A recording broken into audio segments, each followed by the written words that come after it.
आज हम लोग समझने वाले हैं KFT report, kidney function test, इससे ही आरएफटी भी कहते हैं, renal function test. High value इलाज क्या है, किडनी इन्फेक्शन के लिए एंटीबायोटिक बताऊंगा, पूरा ट्रीटमेंट बताऊंगा, पूरी रिपोर्ट के अकॉर्डिंग मेडिसिन आपको समझाने वाला हूं। देखिएगा, ये एक बेसिक रिपोर्ट है जिसमें वैल्यू है, यूरिया है, क्रिएटिनिन है, यूरिक एसिड है, कैल्शियम है, फास्फोरस है, alkaline phosphate, total protein, albumin, sodium, potassium और क्लोराइड है। इन सबको डिटेल से मैं आपको समझाऊंगा। सबसे पहले स्टेप बाय स्टेप फर्स्ट में हम लोग सीरम क्रिएटिनिन को समझेंगे, जो कि किडनी फंक्शन टेस्ट का एक मार्कर होता है। Creatinine reflect kidney filtration ability. Basically ये क्या बताता है, किडनी फंक्शन टेस्ट बेसिकली जो क्रिएटिनिन है फिल्ट्रेशन क्षमता को बताता है, आपकी किडनी कितने अच्छे से फिल्टर करती है ये चीज आपको बताता है। नॉर्मल इसकी वैल्यू 0.6 से लेकर 1.3 mg पर डेसीलीटर तक मानी जाती है।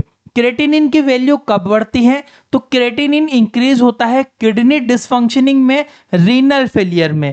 किडनी खराब होने पर, रीनल फेल होने पर, किडनी फेल हो गई हो, किडनी खराब हो रही हो, तब आपका जो क्रिएटिनिन का लेवल ज्यादा आता है। ट्रीटमेंट क्या बनेगा बताता हूं आगे। डिक्रीज कब होता है, लो मसल मास, जब भी आपके शरीर में मांसपेशियों में मास कम रहता है, मांसपेशियां कमजोर हो जाती है, तब जो सीरम क्रिएटिनिन का वैल्यू लो आता है। इंक्रीज हमेशा किडनी डिसफंक्शनिंग को दर्शाता है। आइए ट्रीटमेंट समझते हैं। क्लिनिकल लॉजिक अगर मैं बताऊं तो high creatinine basically value poor kidney filtration में होता है, बड़ा हुआ किडनी फिल्ट्रेशन को दर्शाता है।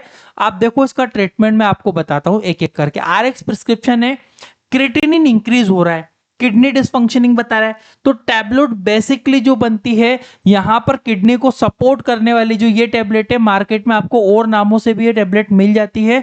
इसमें जो है बेसिक आपको समझना है कि भैया जो ये टैबलेट है, नेफ्रोसेव जो टैबलेट है, नेफ्रोसेव टैबलेट आपकी करती क्या है, ये 10 टैबलेट का पत्ता होता है। नेफ्रोसेव टैबलेट आपकी यहाँ पे लिखा हुआ है, किडनी को सपोर्ट करता है और फंक्शनिंग को सुधार के देता है। नेक्स्ट टैबलेट आती है लेसिक्स 40 mg। ये क्या करता है, लेसिक्स को ओडी इफ इडिमा, अगर इडिमा हो रहा है तो डायूरेटिक देंगे, क्योंकि देखो क्रिएटिनिन का लेवल अगर बढ़ रहा है तो डिसफंक्शनिंग है। इडिमा भी हो सकता है, आपकी बॉडी में सूजन हो सकती है, तो डायूरेटिक मेडिसिन देंगे अतिरिक्त पानी या सूजन को कम करने के लिए, लेसिक्स 40 mg। साथ में कैप्सूल बिकोसूल देंगे, ओडी देंगे। यहाँ पर देख सकते हो इमेज मैंने सामने लगाई है, ये बिकोसूल है। बिकोसूल जो विटामिन सपोर्ट देता है। साथ में पेंटाप्रोजोल 40 mg, ओडी देंगे, एसिड को मेंटेन करेगा। अवॉइड करना है क्या, लो सॉल्ट, बेसिकली कम सॉल्ट लेना है, फ्लूइड बैलेंस करना है, मेंटेन रखना है, रिव्यू करना है आफ्टर 5 to 7 डेज। तो ये 3 टैबलेट में नेफ्रोसेव, लेसिक्स।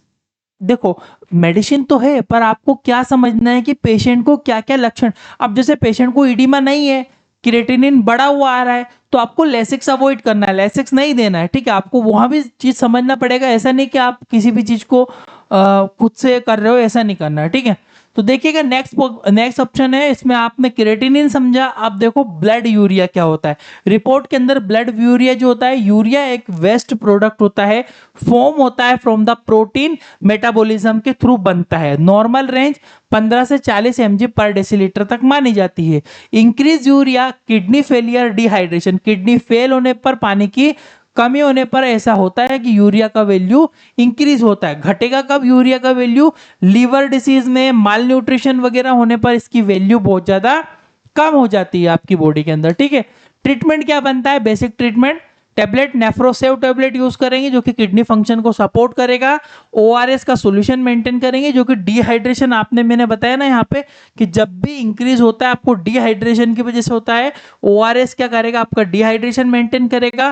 पिकोसूल यूज करना है ओडी 10 डे के लिए, जो कि आपकी विटामिन की बॉडी में मेंटेन करता है। और एक आपको एब्डोमेन सोनोग्राफी करवा के देखना पड़ेगा कि क्या प्रॉब्लम हुई है एक्चुअल में। नेक्स्ट ऑप्शन यूरिक एसिड, जो कि मेटाबॉलिक वेस्ट होता है आपकी बॉडी में। Uric acid form from the purine metabolism के थ्रू आपकी बॉडी में बनता है।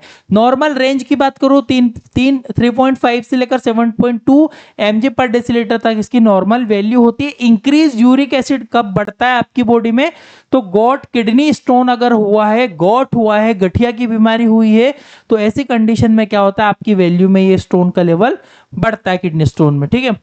इसकी बात करूं यूरिक एसिड, तो रेयरली सिग्निफिकेंट यूरिक एसिड जो बेसिकली कम होना इतना इंपॉर्टेंस नहीं रखता है, बढ़ेगा तो गोट किडनी स्टोन में ऐसा होता है। इसमें ट्रीटमेंट बेसिकली यूरिक एसिड बढ़ रहा है, गोट है, तो यहाँ पे आप फेबोक्सट्रेट जो टैबलेट होती है, फेबोक्सट्रेट टैबलेट आपको मार्केट में और भी नाम से मिलती है, ये क्या करेगी, फेबोक्सट्रेट टैबलेट यूरिक एसिड का निर्माण कम करवाती है। साथ में पैरासीटामोल दर्द के लिए देंगे, पेंटाप्रोजोल देंगे और उसको एक एब्डोमेन सोनोग्राफी के लिए सजेस्ट कर देंगे। तो दर्द मेंटेन करना है, यूरिक एसिड को मेंटेन करना है, यूरिक एसिड बढ़ा हुआ है उसकी वैल्यू को कम करना है आपको। इलेक्ट्रोलाइट फ्लूइड बैलेंस जो कि मेन इंपॉर्टेंट होता है। Electrolyte maintain body fluid balance, जो कि आपके इलेक्ट्रोलाइट जो होता है शरीर के द्रव्य को संतुलन बनाता है। सोडियम जो होता है इंक्रीज होता है, डिहाइड्रेशन पानी की कमी में सोडियम का वैल्यू इंक्रीज हो जाता है। सोडियम डिक्रीज होता है ओवर हाइड्रेशन, बहुत ज्यादा पानी पीने पर, किडनी में कोई प्रॉब्लम होने पर। पोटेशियम बढ़ता है, कार्डियक रिस्क याद रखना, पोटेशियम अगर बढ़ा है ना तो हार्ट में प्रॉब्लम हो सकती है। साथ में पोटेशियम डिक्रीज हुआ है तो वीकनेस और एरिथमिया में हो सकता है आपकी हृदय गति गड़बड़ होने पर ऐसा देखने को मिलेगा आपको। क्लिनिकल लॉजिक यहाँ पे समझ लो भैया कि सिंपल बात है, इलेक्ट्रोलाइट इंबैलेंस हो रहा है, ओआरएस बेसिकली हम लोग पेशेंट को दे रहे हैं, पोटेशियम सप्लीमेंट आप मेडिसिन पेशेंट को दोगे, आईवी फ्लूइड पेशेंट को आप प्रोवाइड करोगे, उसका इलेक्ट्रोलाइट इंबैलेंस हुआ है उसको बैलेंस करने के लिए। गोल्डन रूल सिंपल बात है, इंक्रीज इन क्रेटिनिन लेवल अगर बढ़ रहा है, यूरिया इंडिकेशन किडनी डिसफंक्शनिंग को दर्शाता है। इलेक्ट्रोलाइट इंबैलेंस होता है तो बिकम लाइफ थ्रेटिंग बन सकता है। इलेक्ट्रोलाइट को इंबैलेंस नहीं होना चाहिए, बॉडी में मेंटेन करना बहुत ज्यादा जरूरी हो जाता है। आई होप कि आपको समझ में आया होगा। अगर आप चाहो तो हमारे कोर्स परचेस कर सकते हो, मेडिकल स्टूडेंट के लिए देते हैं, मेडिसिन डिसीज ट्रीटमेंट के बारे में सिखाते हैं और हम खुद से दवाई लेने के लिए पेशेंट को सलाह बिल्कुल भी नहीं देते, वीडियो मेडिकल छात्रों के लिए। इसमें आपको एक्सपीरियंस सर्टिफिकेट भी मिलेगा, इस एप्लीकेशन के अंदर हमारा कोर्स मिलेगा, व्हाट्सएप टीम से आप कनेक्ट कर सकते हो और वीडियो को लाइक जरूर कर दीजिएगा। और अगर आपको कोई टॉपिक चाहिए तो कमेंट कीजिएगा, मैं आपको टॉपिक प्रिपेयर करके दूंगा। Thank you for watching guys, your Indian medical lecture.